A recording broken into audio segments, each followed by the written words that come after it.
I think having conferences in Rio for freedom or anything else is a very good idea. So if you want to invite me in the future, I would love to be here whenever you need me, and I'll take any position you need from me. I'm going to talk about my book, Nanny State in English, and the ideas that drove me to write the book, and how I think things have gotten much, much worse since I wrote the original book. And also then open it up so I can talk to you guys, because I think it's always better to have a little bit of a conversation. I'm not exactly sure specifically what goes on in Brazil and what people are thinking about here. I'll start off by telling you a little bit about me and how I came to the book. I am an atheist, so my wife believes that I've substituted God and religion with ideology in my soul because something is necessary to fill that void. And what I've done is, I believe deeply in classic liberalism, free markets, individual freedom. I think it's the most moral, decent way to run a society and to allow people to achieve their best and prosper. And that's what I write about. Now, free market ideas can be very abstract in some ways, and people simply have an innate ability to not understand it because it's not fair, it's intrusive in other ways, capitalism is evil, all the usual things. So it's hard for me to sort of boil it down. So what I did was I'm going to boil it down by stealing someone else's idea of capitalism. It's P.J. O'Rourke. I don't know if you've heard of him. He's I think the greatest satirist of the last 50 years in American politics. And he said that government can be boiled down, and the American Constitution can be boiled down and compressed into two ideas. First idea is mind your own business, and the second idea is keep your hands to yourself. If you do those two things, government would run wonderfully. Now the problem with that, of course, is that politicians get elected so they can get involved in your business, so they cannot keep their hands to themselves. And that is the purpose of politics in some ways, especially in westernized societies where the large, really deep problems that we had are extinguished in a sense. So this sounds unpopular, but I'm going to say it. You know, a lot of people talk about democracy, but democracy is actually the leading cause of the nanny state.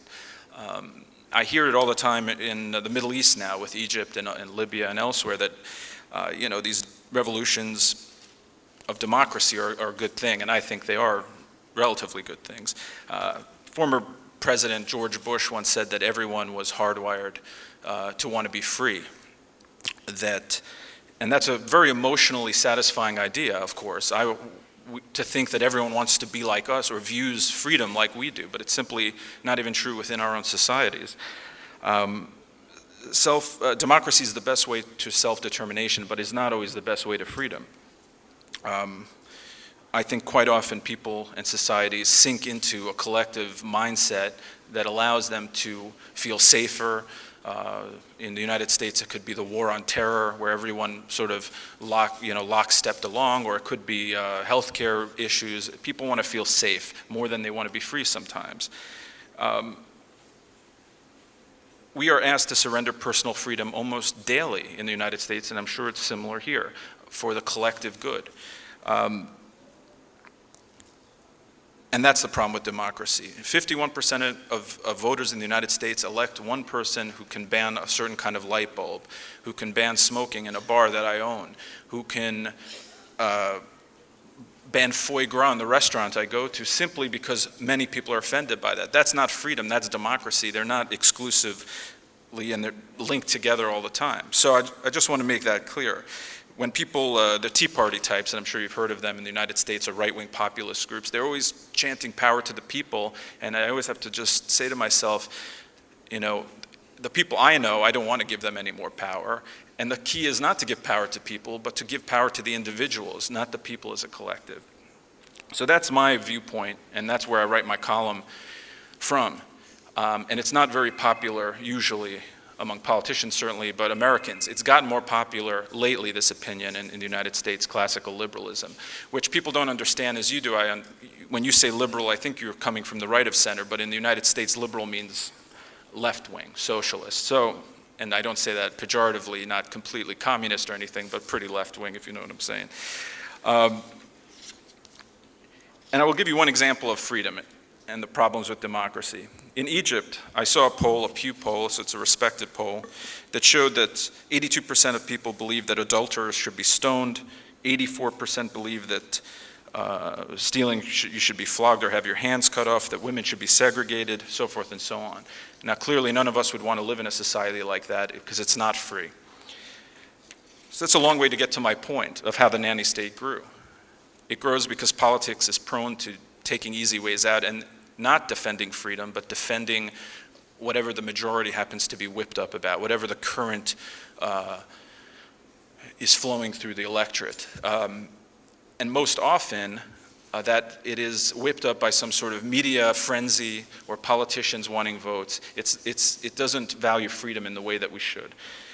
So a while back, I saw that there were these nanny laws. So I'd been writing about government intrusion, but I never thought that these little intrusions, these sort of little nibblings on the margins of society were that very important. They were kind of silly. Most Americans laugh at them. You know, I'll give you some examples. In New York City, that's my hometown where I grew up. In 1 year, the council banned trans fats in food, so they banned an unhealthy ingredient. Tobacco purchases by anyone from 18 to 21 years old, even though those people were dying in Iraq and Afghanistan at the time. Foie gras, they created neighborhoods where you couldn't have McDonald's and Burger Kings and fast food restaurants because people were too stupid to know what to eat. They wouldn't let competition in gas stations. You couldn't compete with it. They created monopolies. In San Francisco, they have backyard laws where if you have a pet, a dog, which you can't call a pet, you're a guardian of an animal, no longer an owner of an animal. How much water you have to give it, how big the doghouse has to be. You can be ticketed if you don't do that correctly. In Chicago, you must put a microchip in your pets. It's terrible because I'm always losing my pets, but I still won't put a microchip in them simply because they tell me to. And it goes on and on. Even in small American cities where people value or think they value personal freedoms, it's every city council, every school board, it goes on and on. It's not the federal government that was doing this, it was lower governments. From the school boards, I'm not sure how the setup is here, but up to the state governments, the federal government actually wasn't being very nannyistic. Now the problem with this is the world is run by elites who decide what's wrong and right. That's the most obvious problem, I think, with nannyism.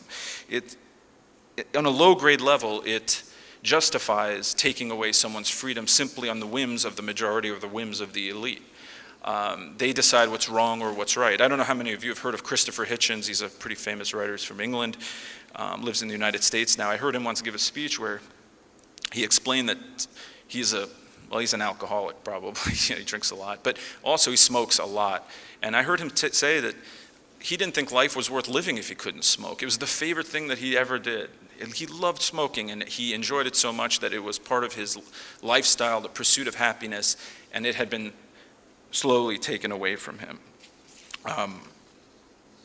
In any event, I saw all these little things creeping about, and I said to myself, you know, when you just take one or the other, they're not that bad. But when you look at it in a larger picture, when you bring together all these little micro attacks on freedom, it really is an assault that's much larger and an ideology.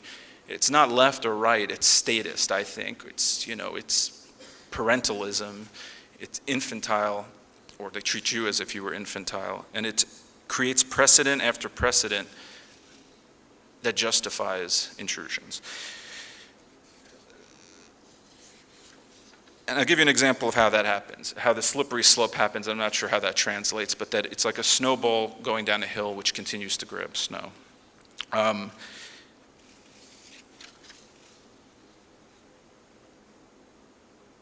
If you take a smoking ban, which you have here, I know, which does not allow people on their own property to congregate and take part in something that is legal still to do together. In New York City, you can get together in a club and do anything. I mean, anything, right? All kinds of, exotic kind of things between consenting adults who are voluntarily there. Yet in that same club, you cannot have a cigarette after you do those things. It's so inane when you really deeply think about it. No one is forcing you to go there. No one is forcing anyone to work there. I know that that's always the argument, but I'm sorry, life isn't fair, and I don't work at a job I don't like, and sometimes I have to, but no one is forcing you. So in New York City, when I was, I forgot what year it was, but I used to go to these Irish bars. They were very particularly Irish, with Irish beer, very hearty drinks, you know what I'm saying? Very plain, very working class. And you could go in and they wouldn't let you have a cigarette, even though the owners smoked, the waitresses smoked, the people who went there to smoke. You couldn't even open just a smoking bar. It's not an infringement on smoking, it's an infringement on property rights, on my property.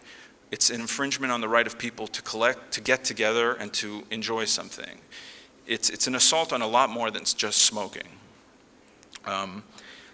So then, people will say to me, well, what are you, you're an anarchist. You don't want any laws? I don't like, person smoking next to me. I don't like a person, we have to pay for that person. We have to live with the secondhand smoke and so forth and so on. Now, I have to say that where I lived in Denver, smoking had already been banned by the free market because people didn't want it in their restaurants. And the restaurant said there's no more smoking except for a few. That's the way you handle it. The free market bears this out. So there's almost sometimes no reason for it. People are smoking less and less since the 60s. I shouldn't be saying that here probably, but it's just a fact, because some people have a different lifestyle and they don't want to live that lifestyle. But it has nothing to do with smoking bans or sin taxes. I don't know if you have sin taxes here, but when I was a kid in New York, my father could actually tell me to go get cigarettes at the store, and the lady would give them to me. I was like 7 years old probably, so I don't know if today he would probably go to jail if he did that. But and it cost like $1, and today it's like $11, $12, and it's not because cigarettes cost more. It's because there's a huge sin tax attached to it, which funds all kinds of health programs and education programs in the United States that couldn't get funding else in any other way. Now, they also do this with fatty foods and sodas and things of that nature, Coca-Cola, as if it's helpful. Well, there are studies that show that it's almost, unless you make it so prohibitive that there's going to be a black market for it, it's almost irrelevant to put that kind of money on it. It's clearly ineffective, but the nannyists don't care about how effective it is. They just want to make a point, so they continue on with it. Now, I jumped the gun with the smoking, so let me go back. So first, people banned smoking in offices and elevators because it was infringing on other people. I don't agree with it because I'm sort of radical about my beliefs here, but I understand it. There's a common shared areas that enclosed that simply people couldn't handle it. Then the next thing, they say, you have to have a ventilated smoking area and make sure there's a non-smoking area. Fine, so you tell restaurants to do that. Next thing, you say you can't smoke in any restaurant, or any bar, or any club, or any concert, or any beach in the United States, most beaches. And then the next thing, right now, in places in California, they ban smoking on the streets. You have to go to a little area in a parking lot with the other losers, and huddle up together in the freezing cold and have a cigarette. It's an assault on your freedom to walk around in a street. And next, they're going to ban cigarettes, I'm sure, in places, which is if they want to ban something, they should just prohibit it, because this way, I think, is even worse than an outright prohibition. It's more destructive to freedom in a whole host of ways.